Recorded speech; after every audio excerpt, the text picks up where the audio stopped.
नमस्कार दोस्तों, आज हम एक ऐसी भूतिया कहानी के बारे में बात करने जा रहे हैं जिसे सुनकर आपके भी रोंगटे खड़े हो जाएंगे। तो कहानी में अंत तक बने रहिए। कहानी शुरू करने से पहले एक निवेदन करना चाहूँगा कि अगर आप हमारे चैनल पर नए हैं तो चैनल को सब्सक्राइब जरूर करें, और अगर यह कहानी आप फेसबुक पर देख रहे हो तो हमारे पेज को फॉलो जरूर करें। आइए कहानी शुरू करते हैं।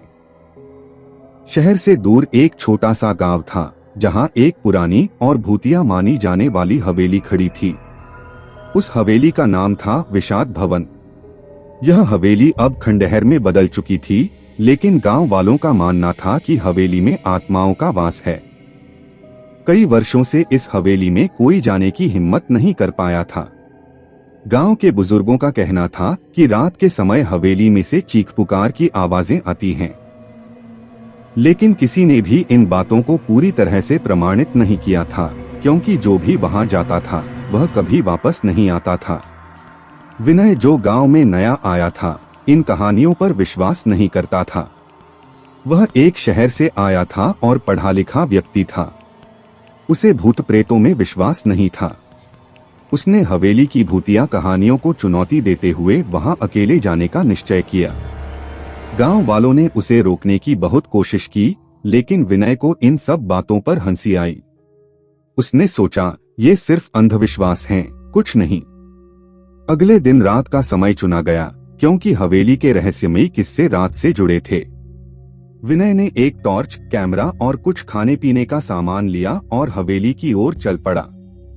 हवेली तक पहुंचने का रास्ता घने पेड़ों और झाड़ियों से भरा हुआ था। रास्ते में कोई भी दिखाई नहीं दे रहा था, जैसे गांव के लोग उससे दूर रहना चाहते हों। हवेली के पास पहुंचते ही हवा अचानक से ठंडी हो गई और अजीब सा सन्नाटा फैल गया। हवेली के टूटे हुए दरवाजे और जाले से ढकी खिड़कियां उसे जैसे बुला रही थीं। विनय ने अपनी हिम्मत बांधी और दरवाजा धकेला। दरवाजा चरचराता हुआ खुला और अंदर की ठंडी और बासी हवा ने उसका स्वागत किया। अंदर का माहौल बेहद डरावना था। दीवारें पुरानी और टूट चुकी थीं, फर्श पर धूल की मोटी परत थी और हर कोने में मकड़ी के जाले लटके हुए थे। हवेली में अजीब सी सीलन और सड़न की गंध थी। विनय ने टॉर्च की रोशनी में चारों ओर देखा। अचानक उसे ऐसा महसूस हुआ जैसे कोई उसे देख रहा हो, लेकिन जब उसने पीछे मुड़कर देखा, वहां कोई नहीं था। वह थोड़ा असहज हुआ, लेकिन अपने आप को समझा लिया कि ये उसका वहम है। जैसे ही वह हवेली के दूसरे कमरे में गया, अचानक से दरवाजा जोर से बंद हो गया। विनय का दिल जोर से धड़कने लगा। उसने दरवाजा खोलने की कोशिश की, लेकिन वह बंद था, जैसे किसी अदृश्य ताकत ने उसे बंद कर दिया हो। तभी उसे हल्की फुसफुसाहट सुनाई दी। आवाज कहीं दूर से आ रही थी, जैसे कोई मदद मांग रहा हो। विनय ने अपने कदम उस दिशा में बढ़ाए। हवेली का हर कोना अब और भी डरावना लगने लगा था। जब वह एक बड़े हॉल में पहुंचा, तो उसकी टॉर्च की रोशनी अचानक बंद हो गई। चारों ओर गहरा अंधेरा छा गया। विनय ने टॉर्च को कई बार चलाने की कोशिश की, लेकिन वह काम नहीं कर रही थी। अचानक हॉल के एक कोने से किसी के रोने की आवाज आई। विनय ने हिम्मत करके उस दिशा में चलना शुरू किया। जैसे ही वह करीब पहुंचा, उसे एक छाया नजर आई। वह छाया धीरे धीरे उसकी ओर बढ़ने लगी। अब विनय को महसूस हुआ कि उसने एक बहुत बड़ी गलती कर दी है। उसकी धड़कन तेज हो गई और शरीर पसीने से भीग गया। वह छाया अब उसके सामने खड़ी थी, एक महिला का रूप, जिसके चेहरे पर गहरे काले निशान थे और आंखें खून जैसी लाल थीं। उसका शरीर अधमरा और क्षतविक्षत था। उसने धीरे धीरे विनय की ओर हाथ बढ़ाया और कहने लगी, तुम भी आ गए। मेरे जैसे और भी बहुत आए हैं, लेकिन अब तुम भी वापस नहीं जा पाओगे। विनय के पैरों तले जमीन खिसक गई।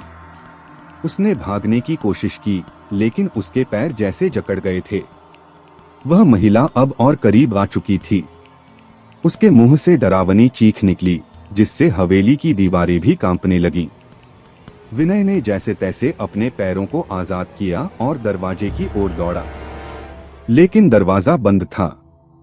वह जोर जोर से दरवाजा पीटने लगा, लेकिन दरवाजा खुलने का नाम नहीं ले रहा था। तभी उसने महसूस किया कि महिला उसके पीछे खड़ी है। एक ठंडी सांस उसकी गर्दन पर महसूस हुई और अचानक हवेली में अंधेरा और गहरा हो गया। उसकी आंखों के सामने घना अंधेरा छा गया। अगले दिन गांव वालों ने विनय को बहुत खोजा, लेकिन उसका कहीं कोई पता नहीं चला। हवेली के दरवाजे पर सिर्फ एक निशान था, खून से लथपथ एक हाथ का निशान, जो इस बात का गवाह था कि विनय ने हवेली में कदम रखा था पर लौटकर नहीं आया। गांव वाले आज भी उस हवेली से दूर रहते हैं और कहते हैं कि रात को वहां से किसी की चीखें और मदद की पुकार सुनाई देती हैं। विनय भी अब उस हवेली का हिस्सा बन चुका था, जैसे कई और लोग उससे पहले हो चुके थे।